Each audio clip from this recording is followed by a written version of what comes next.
Ya, oke. Tema yang diberikan yaitu bagaimana tentang kepercayaan ya, dengan tadi kita sudah sama-sama mengamati kisah daripada Russell dan Aileen ini. Pernikahan kita tahu bahwa pernikahan itu dibangun di atas dasar kepercayaan ya, Bapak Ibu, bahwa tanpa kepercayaan pernikahan itu bukanlah relasi yang intim ya, dan saling mengikat tentunya. Jadi malam ini kita akan melihat bagaimana caranya membangun kepercayaan di dalam pernikahan, khususnya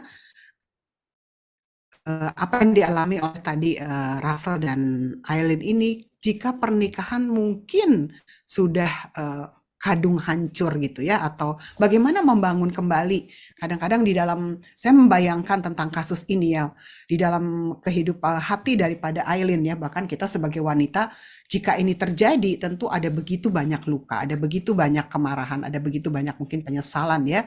Walaupun memang ternyata mereka saling mencintai sebenarnya. Seperti itu, dan ini tidak mudah untuk membangun kembali kepercayaan terhadap Russell dalam hal ini. Jadi dari kasus ini kira-kira apa ya yang bisa kita pelajari Bapak Ibu?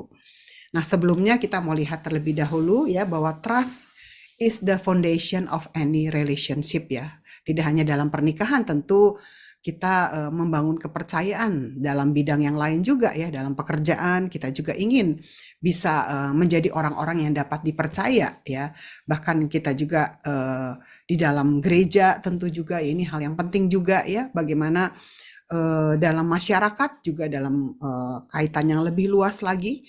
Dan sorry, kepercayaan adalah dasar dari berbagai macam hubungan sebenarnya. Dan rusaknya relasi dalam hubungan, khususnya dalam pernikahan, cepat atau lambat juga akan berpengaruh di dalam relasi kita dengan yang lain ya. Bagaimana kita bisa bekerja, bergereja dengan baik, dengan benar pada saat mungkin dalam relasi dalam pernikahan kita tidak harmonis. Ya, seperti itu. Oleh karena itu, kita perlu untuk memperhatikan hal yang paling inti dalam sebuah relasi, yaitu dengan suami atau dengan istri atau dengan pasangan kita. Nah, kepercayaan, trust must be given ya, artinya bahwa kepercayaan itu diberikan, bukan kita yang minta ya, bukan kita dong percayain aku gitu, nggak seperti itu, tetapi itu diberikan ya kepada pasangan kita pada saat kita mungkin menikmati satu relasi, bahwa pasangan kita ini orangnya jujur ya, orangnya terbuka, penuh perhatian, punya komitmen, maka otomatis kita akan memberikan kepercayaan kepada dia seperti itu.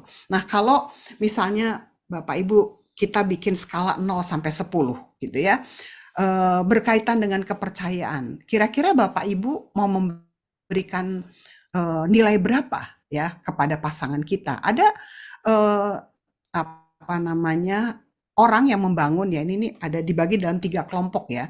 Bagaimana membangun kepercayaan. Ada orang yang memasuki kepercayaan, orang yang memasuki pernikahan dengan rasa percaya yang tinggi gitu ya. Seperti mungkin Aileen tadi, wah dia percaya banget ya. Russell adalah laki-laki terbaik gitu. Tapi kenapa kok sampai ujungnya dia bisa tersesat seperti itu? Tapi dia membangun kepernikahan dengan rasa percaya tinggi, tapi dengan berjalannya waktu, rasa percaya itu mulai menurun, apalagi dengan kasus yang dia hadapi, ya seperti itu. Sehingga nilai yang turun akibat perbuatan pasangan yang merusak, rasa percaya juga akan semakin turun nilainya. Menikah dengan Russell, menurut Aileen, adalah hal yang terindah. Namun saat perselingkuhan terjadi, Aileen berpikir, apa ya, kesalahan apa yang aku lakukan sebenarnya ini sampai bisa terjadi. Ya, seperti itu. Atau orang yang kedua, orang yang mungkin memasuki pernikahan dengan rasa percaya yang rendah, ya, seperti itu. Ya, kadang-kadang ada juga ya pasangan yang nggak memberikan skor yang tinggi gitu ya. Mungkin tapi dengan berjalannya waktu gitu ya, rasa percaya itu bisa menanjak ya. Mungkin rasa percaya rendah yang dimulai akibat mungkin masa berpacaran yang bergelombang gitu ya, banyak ketidakcocokan, banyak konflik di situ. Tetapi setelah menikah, pada waktu relasi itu mulai baik ya, karena banyak belajar, banyak memahami gitu. Ternyata rasa percaya itu membaik dan akhirnya skalanya pun meningkat. Ya, artinya ini adalah pernikahan yang bertumbuh ya dengan skala yang meningkat. ada lagi, satu lagi, yaitu orang yang mungkin memasuki pernikahan dengan rasa percaya yang terbatas atau pas-pasan. Dan dia terus mempertahankan sikap selalu berjaga-jaga nih dalam pernikahan ya, seperti itu. Orang ini memang memilih, terkadang ada orang yang nggak merasa yakin gitu ya dengan pasangannya sepenuhnya. Nah, mungkin ini kenapa orang bisa seperti itu? Mungkin dia punya pengalaman masa lalu yang membuktikan bahwa mempercayai pasangan itu sama aja dengan mengundang luka akibat kekecewaan, misalnya ya.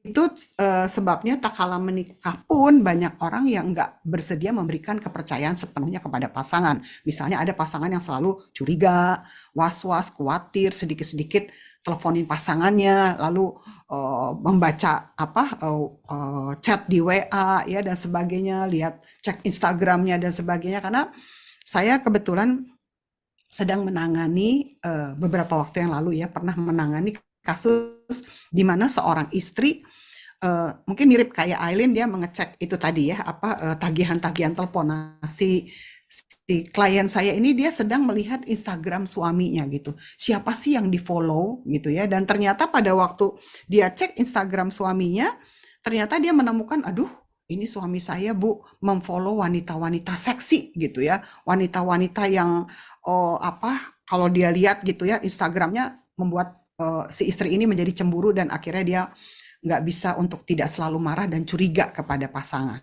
ya seperti itu. Nah, kalau kita bisa kembali ke pernikahan kita Bapak Ibu. Kira-kira kita ada di level yang mana dan kira-kira kita mau kasih skor berapa sih sama pasangan kita ya? Ini menjadi satu refleksi juga untuk pernikahan masing-masing kita ya. Nah, untuk menjadi orang yang dipercaya kita perlu memiliki 3 hal. Yang pertama yaitu keep your words gitu ya. Amsal 10 ayat 32 mengatakan seperti ini, bahwa bibir orang yang benar itu suka akan perkara yang patut, tetapi mulut orang yang jahat itu suka akan perkara yang membinasakan. Jadi orang itu dipercaya karena dia konsisten. Apa yang diucapkan itu juga yang dilakukan. Ya. Jadi kejujuran di dalam perkataan, belajar untuk terbuka apa adanya. Tadi juga ada yang memberikan komentar, mungkin ada kendala dalam komunikasi, mungkin dalam kasus tadi ya. Bagaimana sih saya selalu mengajarkan kepada klien-klien saya, gimana sih untuk kita melatih untuk berbicara asertif terhadap pasangan ya. Temukan alasan kenapa kadang-kadang mungkin kita nggak bisa jujur apa adanya. Kita perlu cari tahu sebenarnya kendalanya apa sih? Mungkin kalau saya jujur, saya takut pasangan saya marah. Kalau saya jujur, nanti ini melukai dia, gitu. Ya, saya melihat dalam kasus Aileen dan Russell itu ada kebutuhan Aileen yang tidak tersampaikan tadi ya ke Russell. Dia itu sebenarnya dalam keletihan dia bekerja, mencari nafkah gitu ya, dia sebenarnya membutuhkan ingin rileks, ingin weekend sama-sama dengan pasangan ya, ingin diperhatikan ya. Sementara dalam hal ini dia memendam gitu ya, dia nggak bisa berkata apa adanya apa menjadi kebutuhan dia sebagai seorang istri yang bekerja mungkin sampai dia punya karir yang begitu baik ya. Sementara mungkin kenapa Russell juga pada akhirnya dia tadi disampaikan juga kok dia bisa lebih terbuka sama Will-nya ya, sama selingkuhannya ya, seperti itu. Nah, ini sesuatu yang memang bagaimana kita perlu untuk membangun kejujuran dan keterbukaan di dalam perkataan, apa yang ada di hati, apa yang ada di pikiran, bagaimana kita bisa mengatakannya kepada pasangan kita ya. Lalu juga untuk menjadi orang yang dipercaya, kita harus memiliki kesetiaan ya, be faithful to spouse ya, karakter yang bertumbuh ya. Saya juga mengamati dari kisah ini gitu ya, konselor yang menangani mereka gitu ya, alasan terjadinya ketidaksetiaan ya konselornya, bahwa di situ dia mengamati bahwa dalam pernikahan Russell dan Aileen itu mereka adalah sebenarnya dua orang yang bertumbuh ya. Mereka berangkat dari pernikahan pertama yang gagal, lalu mereka masing-masing menikah lagi ya. Dan ternyata di situ dalam perjalanan pertumbuhan pernikahan banyak mereka mengalami perubahan. Tapi mereka nggak aware terhadap perubahan ya yang terjadi ya. Yang satu sangat sibuk bekerja, yang satu memasuki masa waktu itu kalau nggak salah di situ disampaikan usianya sekitar 40 tahunan ya. Nanti kita akan melihat apa sih yang terjadi di dalam stage atau usia 40 tahun ya, di mana itu adalah sebuah masa keemasan lah kalau orang berkarir gitu ya, udah nggak ada di bawah lagi, tetapi dalam tangga yang mungkin lebih tinggi, orang menikmati satu keberhasilan di usia 40-an ya, seperti itu. Tetapi yang terjadi justru sebaliknya untuk Russell ya. Dan konselor di situ melihat Russell adalah eh, anak lelaki yang manja gitu ya, dibesarkan dengan ibu yang oke-oke aja ya, mungkin yang nggak terlalu memberikan karena dia ibu yang baik gitu ya, ibu yang sangat memanjakan, padahal dia ke adiknya Russell sangat posesif, tetapi kepada Russell dia oke boleh gitu ya. Tanpa mendapatkan dia mengasihi tetapi dia nggak mendapatkan ajaran moral dan kurang bertanggung jawab dalam kehidupannya.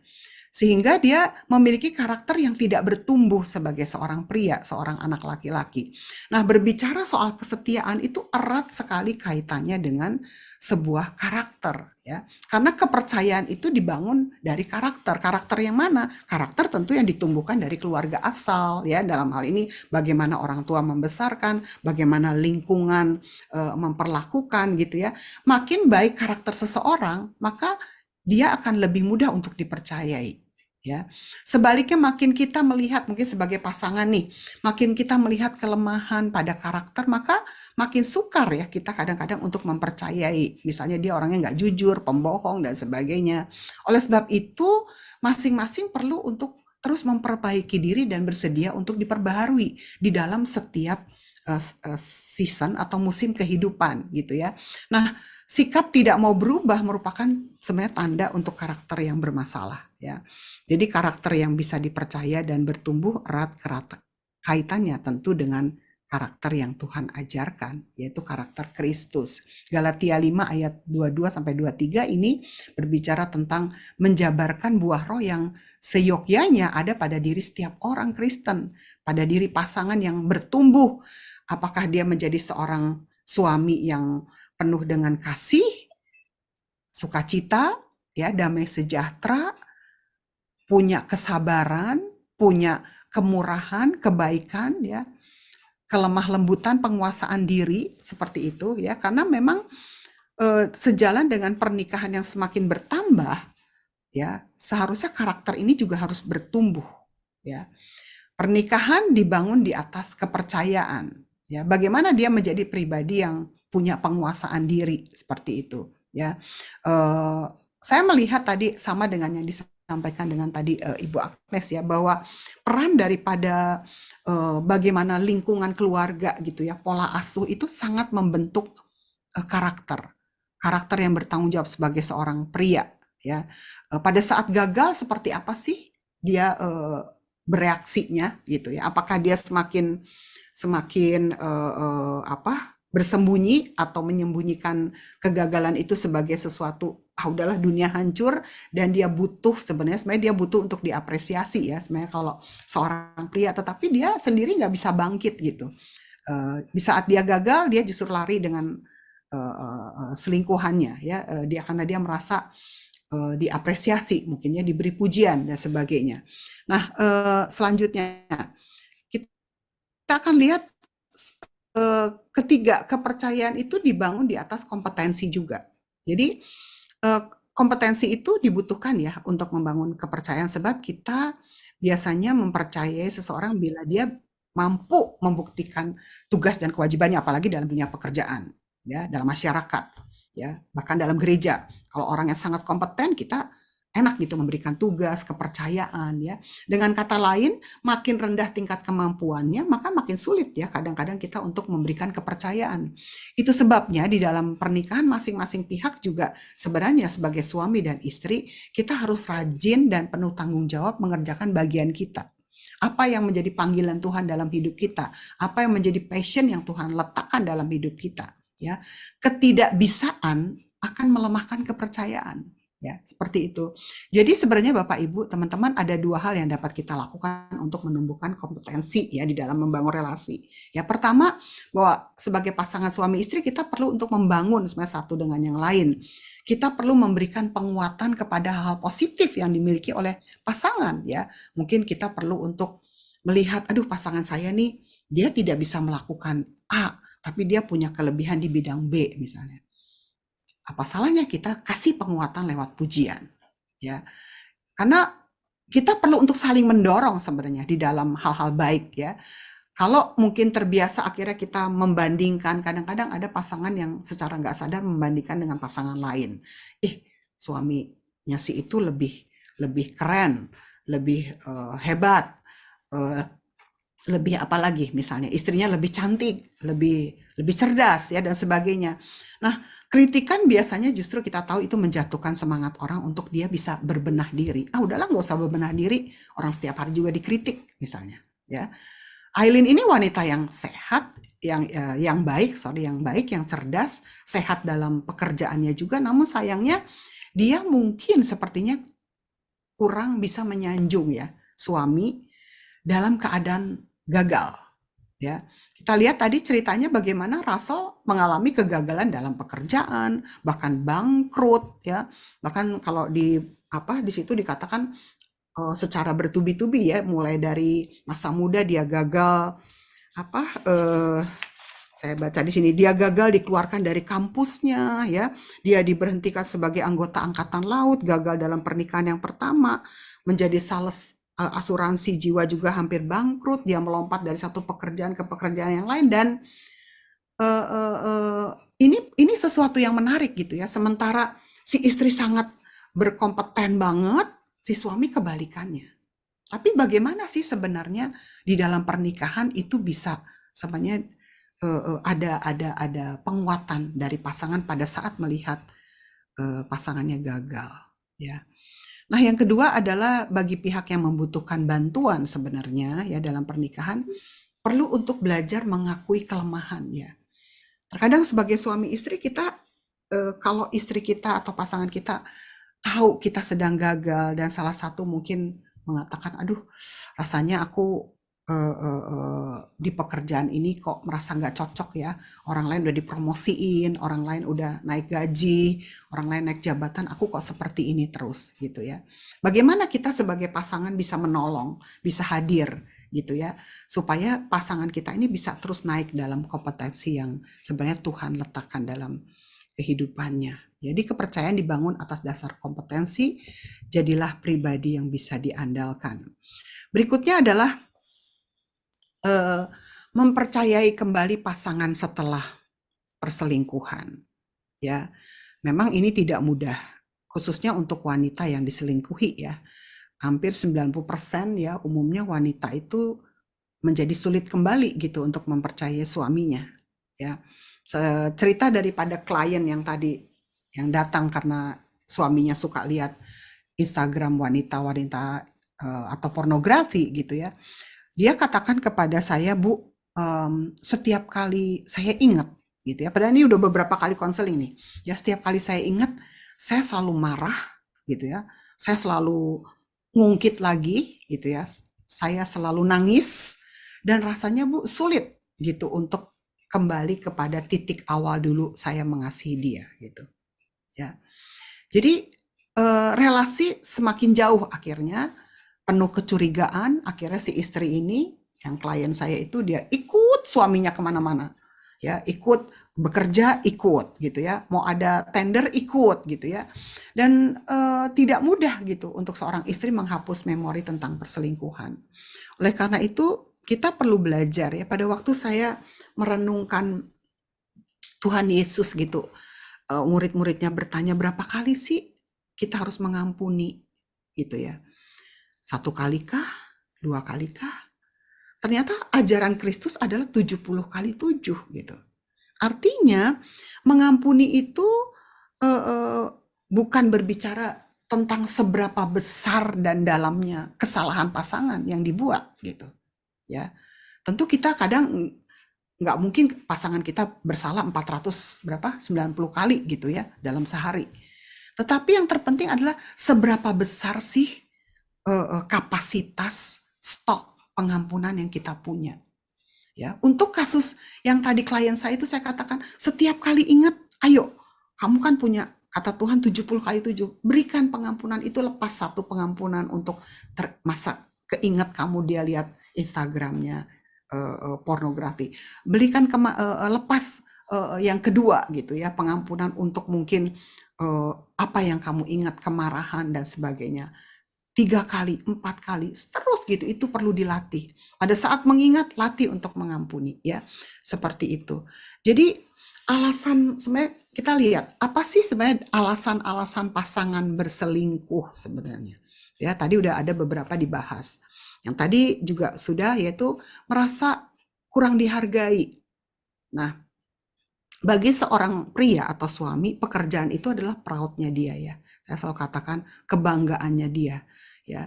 Dan pada saat dia nggak punya pekerjaan ya, pada saat dia gagal gitu ya, dia merasa menjadi kurang dihargai. Apalagi mungkin kalau gaji istri tadi dikatakan Aileen lebih gede gajinya. Bagaimana sebenarnya dia perlu memvalidasi perasaan suaminya ya. Mungkin dia perlu untuk mengatakan is okay, Russell, mungkin kamu sedang gagal dan saya mungkin lebih diberkati. It's okay, ini adalah berkat keluarga gitu. Saat ini mungkin Tuhan mempercayakan finansial berkat keluarga lewat aku ya, seperti itu. Dan itu bentuk penghargaan ya, yang diberikan istri ya. Atau juga mungkin krisis parubaya. Nah, ini masing-masing udah masuk usia 40 tahun gitu ya. Krisis parubaya membutuhkan pengakuan, dia membutuhkan pujian ya. Ada yang mungkin mengalami post power syndrome ya, mungkin memasuki masa di mana juga usia 40, 50 gitu ya, ada perubahan secara fisik, perubahan secara emosional. Nah, itu juga perubahan itu perlu untuk diantisipasi. Ada kekecewaan dan merasa tidak dibutuhkan. Ya, seperti itu. Russell katakan, aku punya banyak sekali tanda hitam dalam riwayat hidupku. Gak ada lagi orang yang mau mempekerjakan aku. Ya, ada kekecewaan. Ya, tumpukan masalah yang tidak terselesaikan. Tadi juga udah disampaikan gitu ya. Dia banyak kegagalan dan itu dia bawa gitu ya. Dia bawa kegagalan demi kegagalan itu masuk dalam pernikahan. Oleh sebab itu memang sebaiknya pada saat kita masuk dalam pernikahan ini, mungkin teman-teman yang baru menikah gitu ya, pastikan bahwa nggak ada garbage-garbage masa lalu. Kita perlu menyelesaikan itu, supaya itu tidak berdampak pada saat perjalanan nikah kita yang sampai maut memisahkan. Yaitu tumpukan itu perlu diproses, perlu diselesaikan. Ya, merasa hampa ya, seperti itu ya. Jadi sehingga sampai dia bertemu dengan Valerie yang memperhatikan, yang hadir di dalam kekosongan jiwanya dan komunikasi yang tidak terbuka ya, seperti itu, dan terjebak dalam rutinitas. Itu alasannya sedikit saja. Lalu sibuk atau bosan dapat membuat jalan ke perselingkuhan. Jika pasangan sedang merasa flat, aspek keintiman perlu ditingkatkan. Jadi selain keterbukaan dalam berkomunikasi, perlu juga membangun empati ya terhadap pasangan saat-saat mungkin pernikahan sedang menurun atau sedang flat ya, males ngobrol, sibuk ya, aduh rasanya udah nggak ada chemistry-nya lagi ya, seperti itu adalah masa-masa di mana kita perlu harus aware ya. Jadi prioritas kepada pasangan kadang-kadang sering terabaikan, bisa karena sibuk atau juga karena bosan, seperti itu ya. Kalau Aileen mengatakan bahwa apa ya yang bisa aku lakukan untuk meningkatkan hubungan kami ya, itu terjadi di depan mata, tetapi kok aku nggak bisa melihat gitu ya. Kenapa seperti itu? Mungkinkah karena kesibukan? Mungkinkah ada rasa bosan ya? Atau mungkin secara tidak sadar kesibukan jadi membuat terabaikan ya. Kesalahan apa sih yang aku lakukan? Aileen bertanya karena dia sesungguhnya dalam pandangan dia nggak menemukan kesalahan dia gitu ya, seperti itu. Karena untuk perselingkuhan memang oke lah, orang yang berselingkuh salah, udah pasti dia salah gitu. Tetapi tentu kesalahan itu ada unsur mungkin sekian persen daripada pasangan. Ya, oleh sebab itu perlu untuk masing-masing saling terbuka sebenarnya. Tidak merasa bahwa ini salah kamu 100%. Mungkin ada hal yang harus kita juga sebagai pasangan break dan melihat apa sih yang terjadi gitu ya. Oleh sebab itu penting sekali bahwa kita perlu membangun kepuasan di dalam pernikahan ya.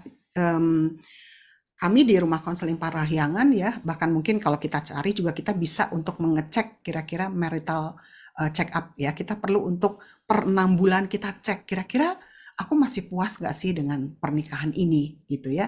Kadang-kadang ada orang yang benar-benar hasilnya yaitu setelah di-assess, aduh puas banget gitu. Ada yang puas, kadang-kadang enggak.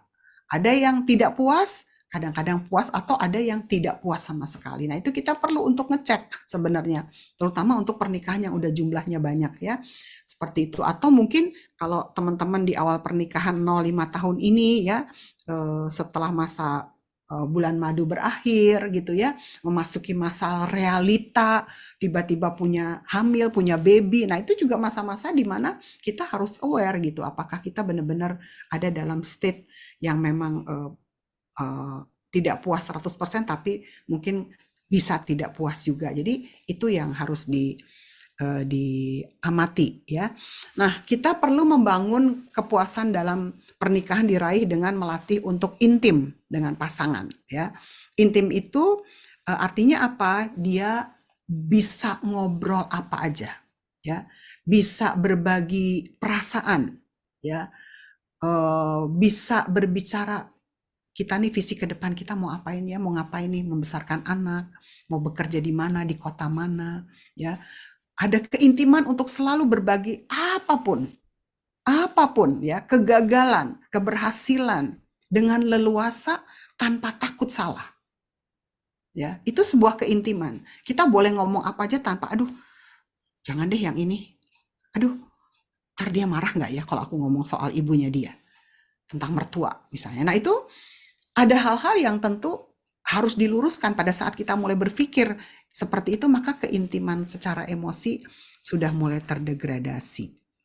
Ya, kemampuan membagi perasaan secara terbuka dan mendapat perhatian penuh dari pasangan.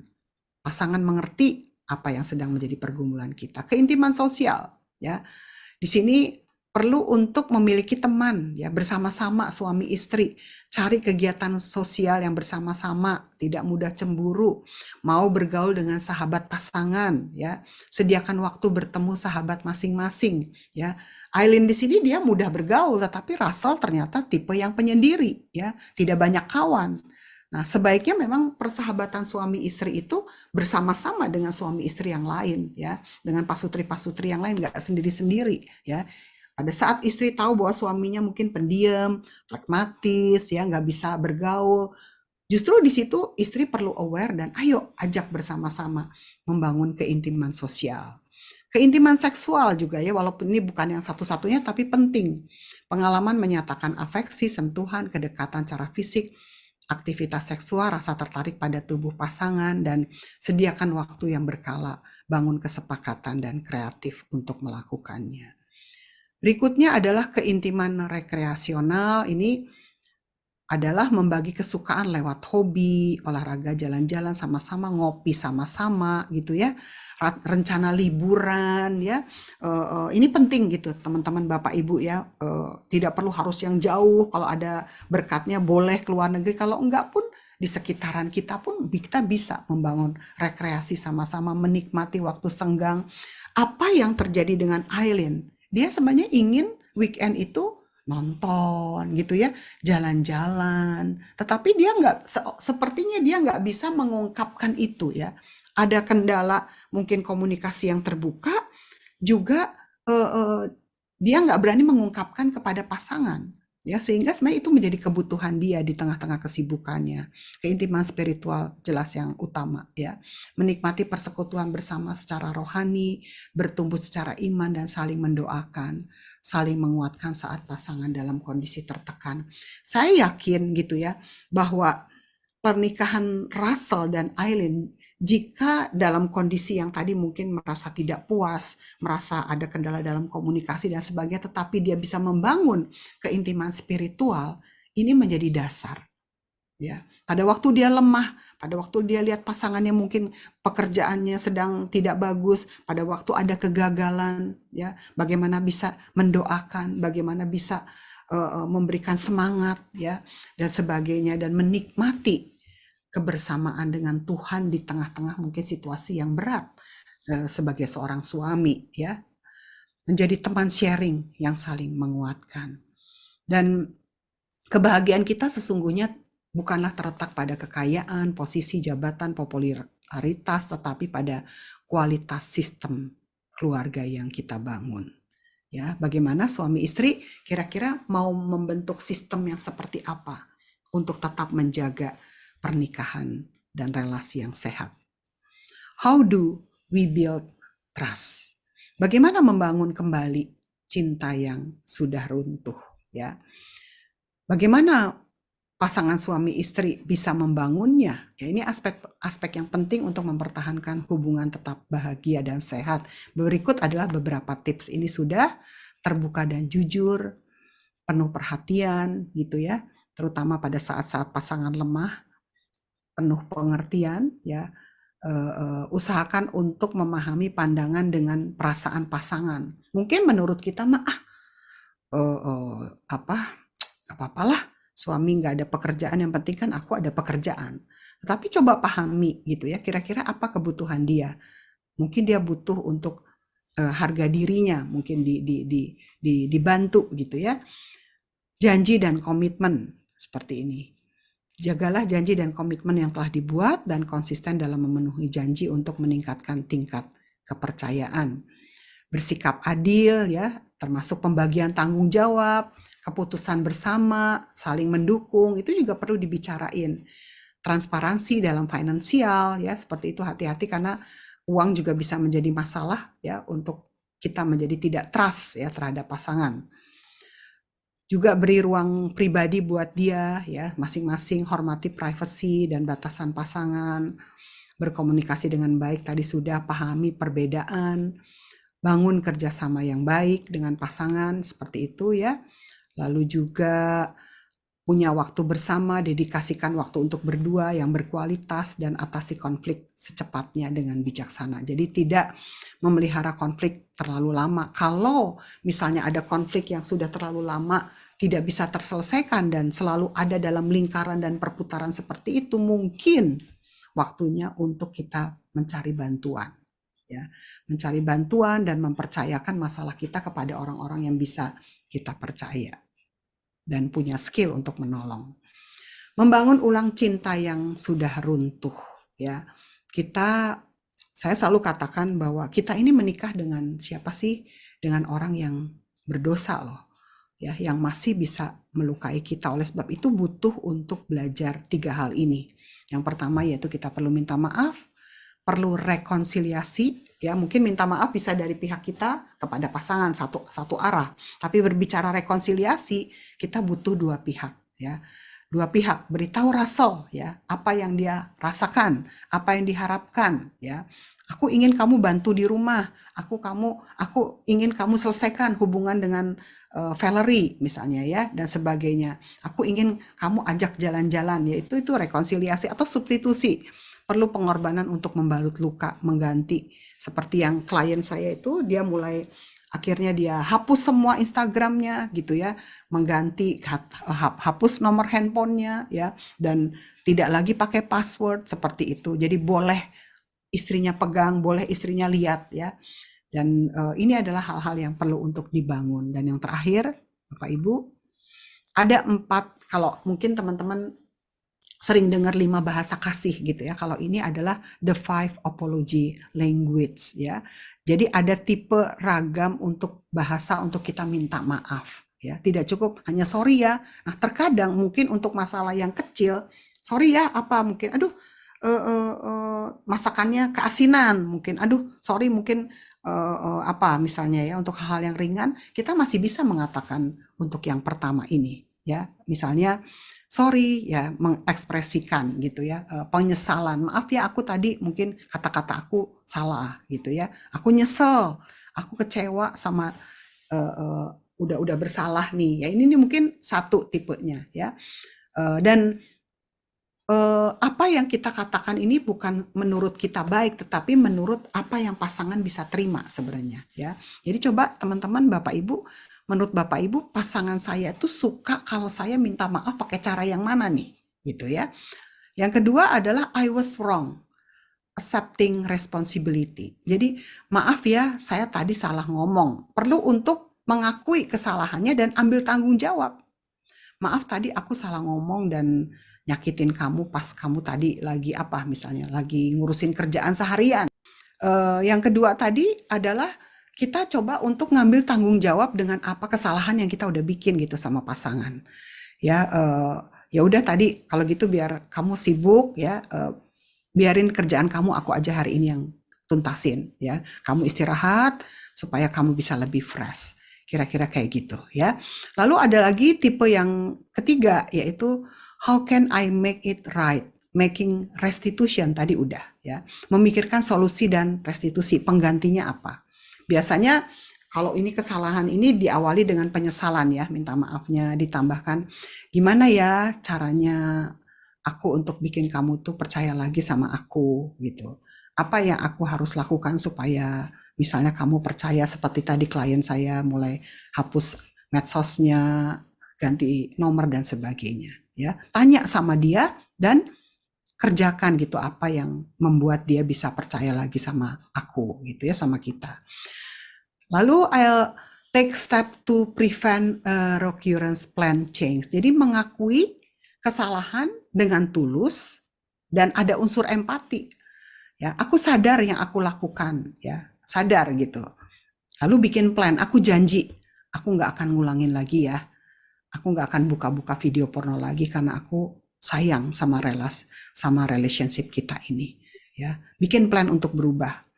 Hal ini terjadi kalau pasangan merasa bahwa ternyata kata-kata aja nggak cukup gitu ya untuk mungkin kesalahan yang udah sampai melukai dalam gitu ya. Kadang-kadang sorry aja nggak cukup. Ah, kamu gombal, sorry terus, I love you terus, gombal, nggak percaya aku misalnya gitu ya.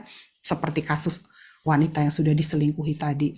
Kadang-kadang dia butuh untuk plan, oke, kamu mau apa? Aku sorry ya, yuk kita sekarang ambil waktu mungkin liburan berdua. Apa plannya? Sepakati bersama-sama ya, mengakui kesalahan dengan tulus. Dan yang terakhir yaitu can you find it in your heart to forgive me ya, requesting forgiveness ya. Jadi ini di sini adalah fokus minta maaf dan pengampunan gitu ya.